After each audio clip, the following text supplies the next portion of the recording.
And every Senate Democrat's going to vote to confirm you, and they're going to go home and tell their constituents, oh, we don't support releasing violent criminals who turn around and murder people, and yet we keep following this pattern over and over again.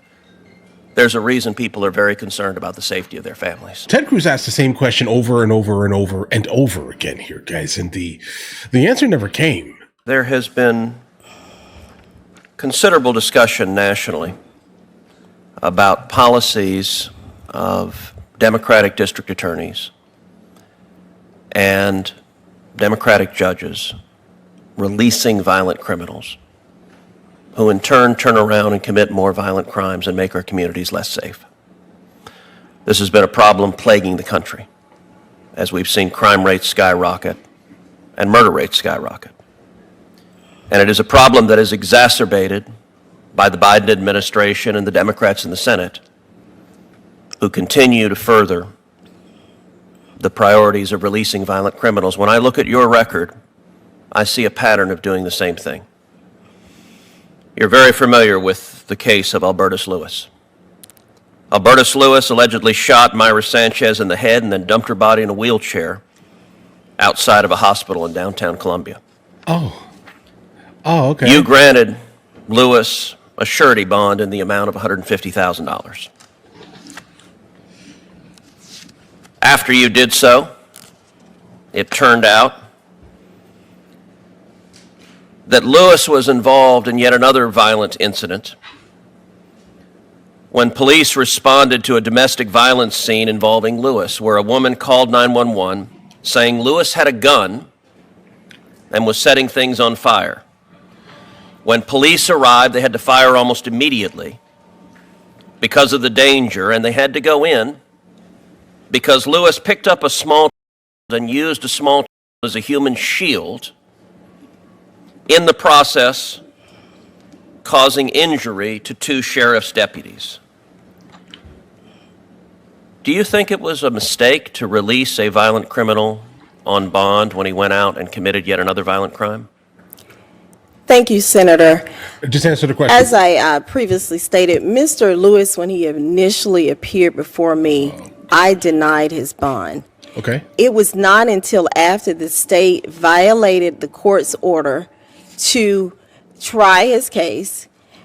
There was issues with discovery missing in the case. And Senator, and I'll just say this, the case is still pending. It's a 2017 case. It is still pending. There's issues with discovery in the case, and the defendant was asserting his right to Sixth Amendment right to a speedy trial.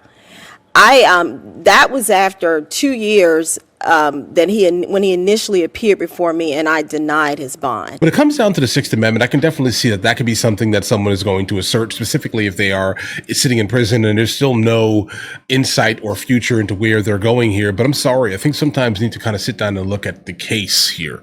All right, this guy here did this here. And when the police went to go see him, he had a baby in his hand doing all types of craziness, my guys, all right? He was setting fire to the property. You know who he is. Why are we letting him back out on the streets here, guys? I'm sorry. Now, this is also one of these issues where when people say they want bigger government looks like this. In considering any bond, Senator, I consider the United States Constitution, the South Carolina Constitution, and I have to consider the bond statute of the General Assembly in South Carolina.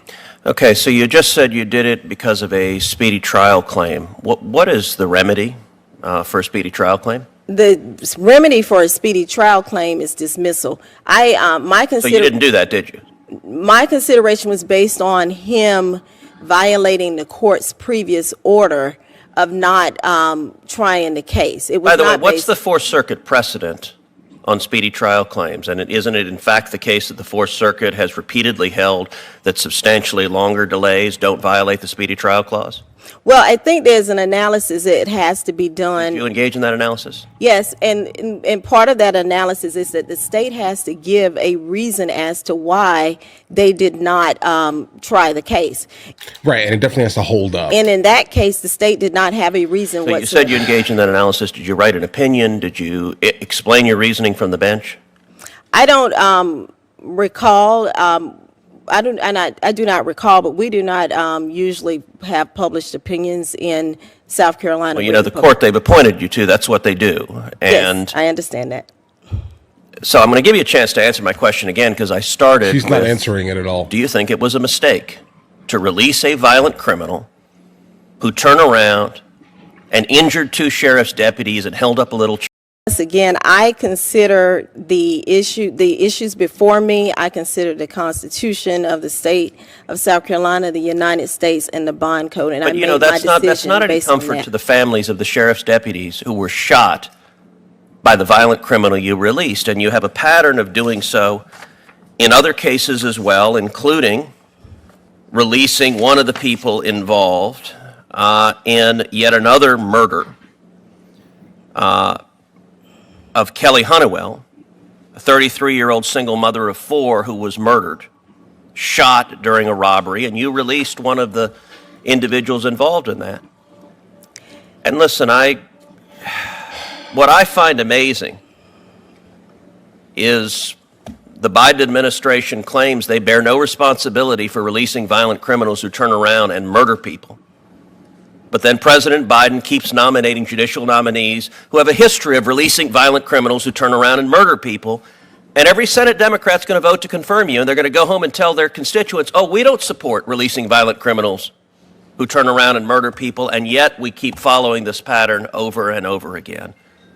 There's a reason people are very concerned about the safety of their families. So this is basically just business as usual. This is nothing. It shouldn't be surprising to those of you who kind of follow the news or follow, some of these situations here. Like, guys, when it comes down to the left seems to be the lack of accountability party. Let's just go ahead and start right there. Lack of accountability. Not saying that the right also does not have certain circumstances where the lack of accountability is a little bit weird here. Like, I mean, personally, the anti-weaponization fund feels a little bit wonky.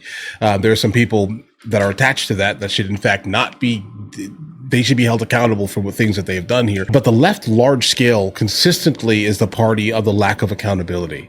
It is what it is here. I mean, I'm sure there's not really much argument here. It's like, hey, listen, you made all of these decisions in your life here, but don't worry, we're going to go ahead and bail you out of your decisions. So instead of allowing groups of people to basically deal with what their life has basically been a culmination of, they look for bailouts for the most part, consistent bailouts in terms of government entitlements. That's what the left mainly seems to push here consistently. So when it comes down to people being arrested for things that they have done here, the first thing they want to do is remove accountability from the person's actions and say all of these environmental circumstances are the reason why you're doing this, rather than personal responsibility in oneself. Like, you did this because you did this. All right. Like, could there be some environmental outside influences potentially, guys? Yeah, but everyone has the same exact 24 hours of the day, my guys. All right. They just do. You have the same 24 hours as the Pope. You are to be held accountable for your actions, period, here. This is what I've done. I'm going to be held accountable for it. And then I will figure out how to better my life once the accountability measure has basically exceeded its time, basically. But it is not uncommon, guys. In a lot of these blue states, blue cities, etc., this is what is happening here consistently. Oh, poor you. You grew up here. Everything is bad. Woe is me, right? The action of going out and doing something absolutely heinous to another human isn't your fault. It's the environmental pressures that have brought you to this point. Bro, they're there at that point and they did it. There's really not much of an argument here. Why are we letting these people out, guys? But also understand at the same time, we do not want to set like a crazy precedent here. There are innocent people that get charged with things. So that needs to kind of be in the back of people's minds. And this is most likely guaranteed to be the reason why, there are clauses like this set up for things like this. But understand also the second time here, you then caught him again. You caught him again doing something absolutely heinous and crazy. All right. You did. You caught him. Sixth Amendment? Guys, no. Okay. No. There comes a time where, listen, I'm absolutely a constitutionalist. I need you guys to be fully aware here. I back it fully here. But there are certain circumstances where the age of our Constitution kind of shows, right? I mean, it does. Not, it shows. Like, there are certain bits and pieces of our Constitution that definitely need to be kind of reevaluated, specifically in 2026 here, guys. Our Constitution is very old. Very, very, very old. And the life that we lived then versus now do not even correlate. So there are certain circumstances where we kind of need to go in and kind of look at things. This guy here did this here. Why are we letting him out? Okay. You guys have an absolutely amazing day. If you guys are new here, please like and subscribe. And in the meantime, guys, I'll go ahead and catch you guys later.